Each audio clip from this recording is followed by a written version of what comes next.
Hi, here's another online card class for you. Today we're making a cute little coffee card. Let's begin.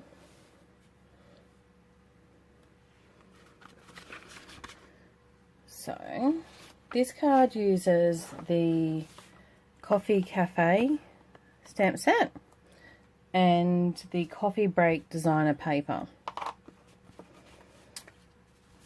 So, I've got here, so this paper here is one of the papers. To make our online class one today, I'm going to use one of the other papers, this one here, which is quite interesting. I've cut out some of this one, which you'll see on our original card just here. I've just cut that by hand. And that's the other side if you'd like to see.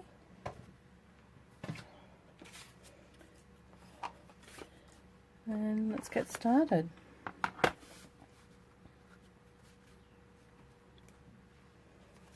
So the base is made with early espresso, and as usual I've just gone with the standard side fold card. Quite easily we're going to just adhere our designer paper to the front, no special tricks.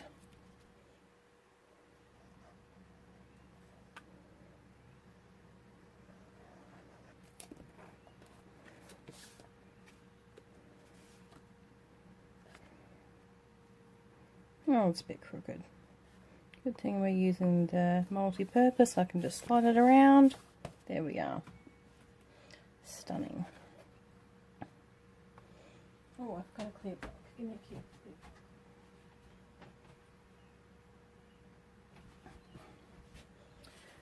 Now, next, I'm going to stamp the coffee cup.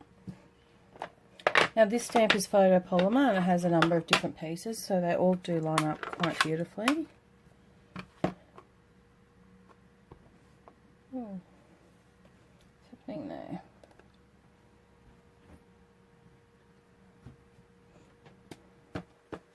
Helps if you put it on your block properly. Okay.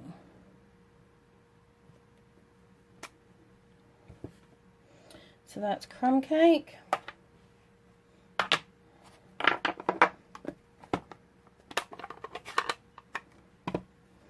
I'm going to do the top in early espresso.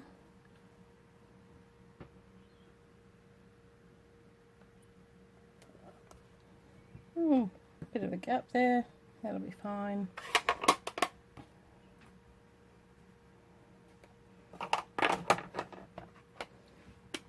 Got garden green for my grating. I'm going to pop it about there.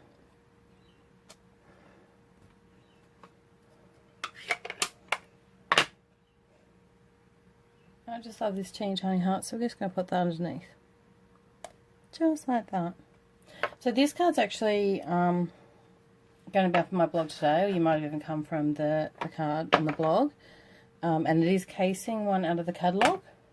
I absolutely love to case the catalogue because it gives you quick and easy ideas on making a card. So you can get something out really quick and easy.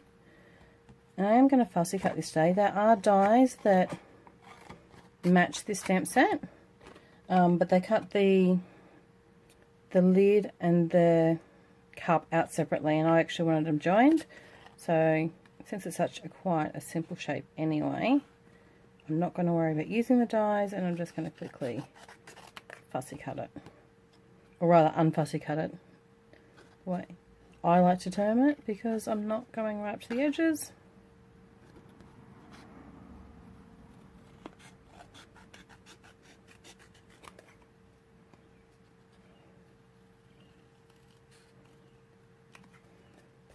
And there we go, that was pretty easy.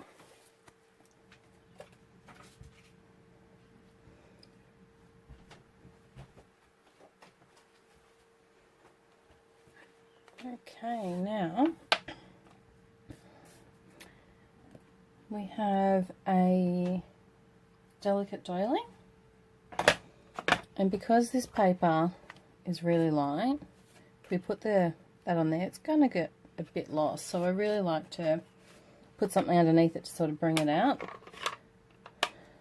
And I should show you with the doily as it is. That would be kind of hide a bit. It could work actually, but we're going to colour the doily instead. And how I'm going to do that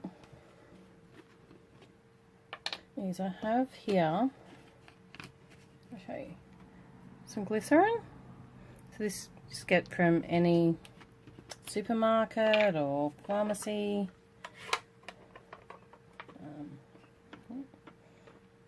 And I've just popped a drop in here. If you're not sure how to put ink down here, when your case is closed, not clipped in, but just closed, if you give the top a bit of a push, or even the base, push it in, when you open up your lid, you'll get a bit of a pool of colour there. And it's really handy when you're trying to watercolour or whatever to use them almost like a painter's palette then. So I've got some glycerin here, so I'm just going to tap my sponge into the glycerin first, and then out onto my block. And what that's going to do is it's going to really smooth out my colour. So it's really good if you're doing like a blending of any kind. You get a nice even coverage really easily with the glycerin. Might be able to see, sort of gives it a bit of a shine, but it just kind of slides over the top way easier than when you blend without it. And I'm just going to do this for my very base colour, because I really want to get in and actually have a strong base on here.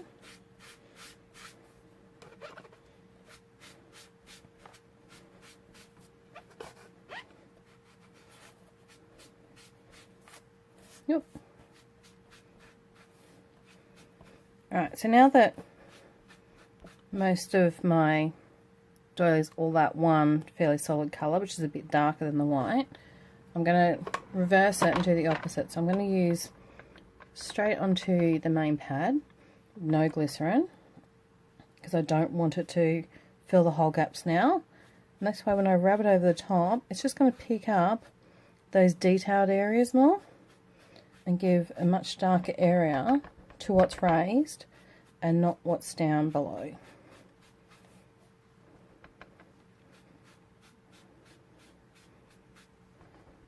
I could have probably done that straight away with the white, but it would have shown through a lot more. It would have been much lighter, which wasn't what I was looking for today.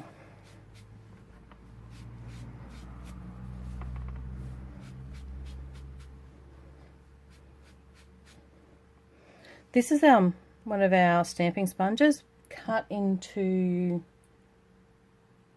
eighths. So usually just cut it in half, actually no, 6. Cut it in half, and then I cut each half into 3 pieces. And that's more than enough to do these sorts of things. And I don't label mine, I just throw them through the wash when I've got a few. There we are, one nicely dark doily. And while we're sponging, I'm just going to put that sponge aside. I've got these gorgeous little corrugated elements here, which I'm not using this one today. This is a round one, and this actually fits really nicely with the this Thanks the Latte image here. So really nice size on that one. You could do something with that. That's not what I'm using. I'm going to use the tag and the heart.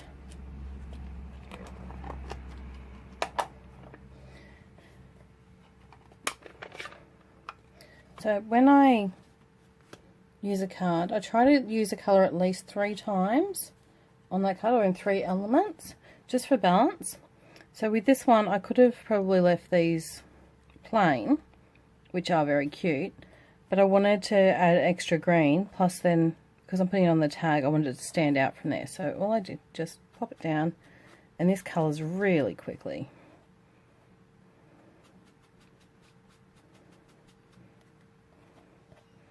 Just like that. Doesn't take much.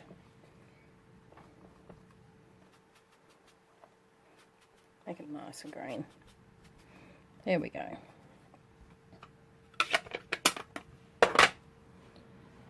And then I'm just going to adhere that onto the tag.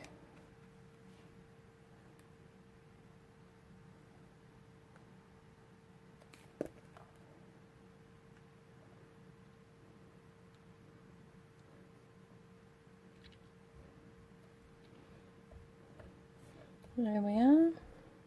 And now I'm going to pause you for just 2 seconds, guys, because I'm going to quickly go wash my hands so I don't end up inking up everything else. And I'm back. Okay. So next thing I want to do is take some of this linen thread. So measure that.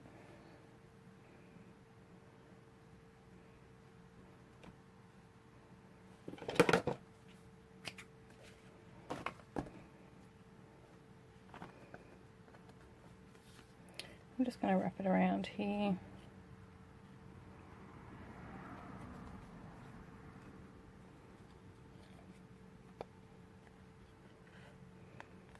And because I stamped a bit high, I'm just going to fill that spot up the top there where I overstamped.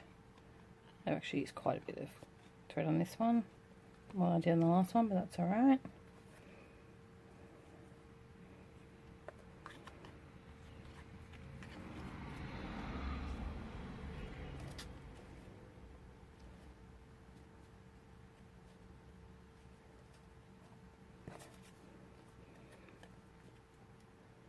Okay, thread on my tag.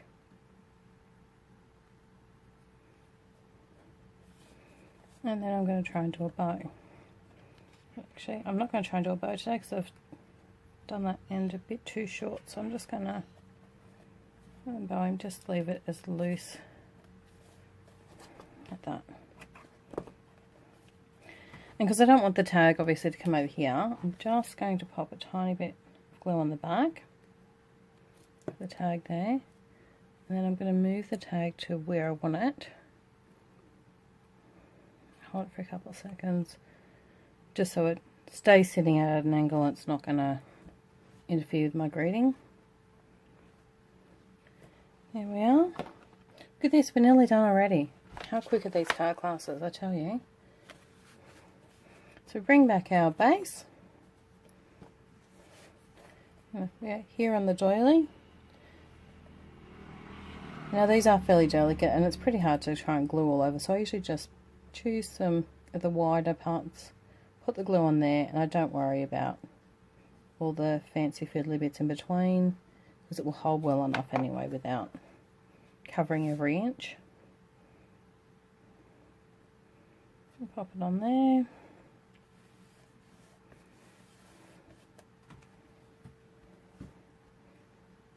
Right, so here's my piece of cutout. I'll pop that on next because then I can cover the end with my cup.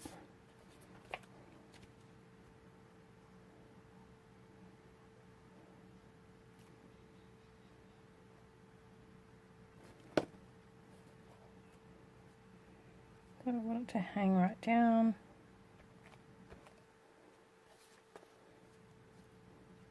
Oops, and I'll step it down.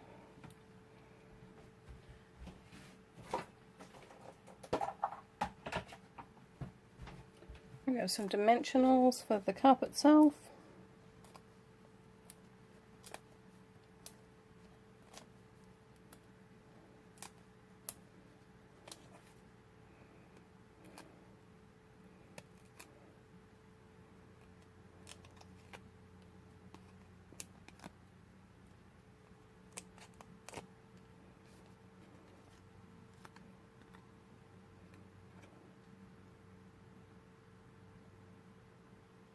I think there. What do you think?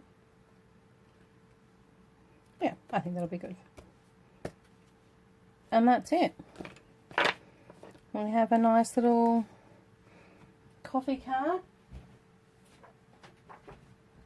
Of course, it's always nice to finish the inside though, so I think I'm just going to put a little heart in this bottom corner.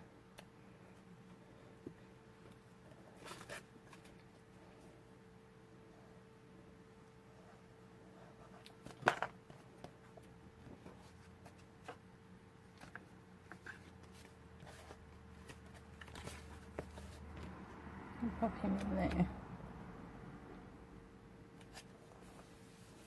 Check what we're going. Yeah, what would be really cute too? Let's put some coffee beans.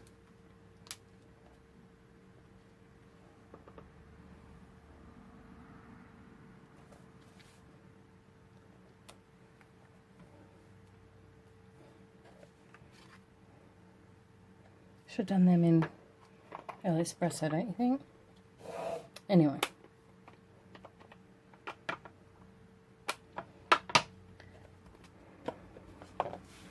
That's it for today. Quick, easy coffee card.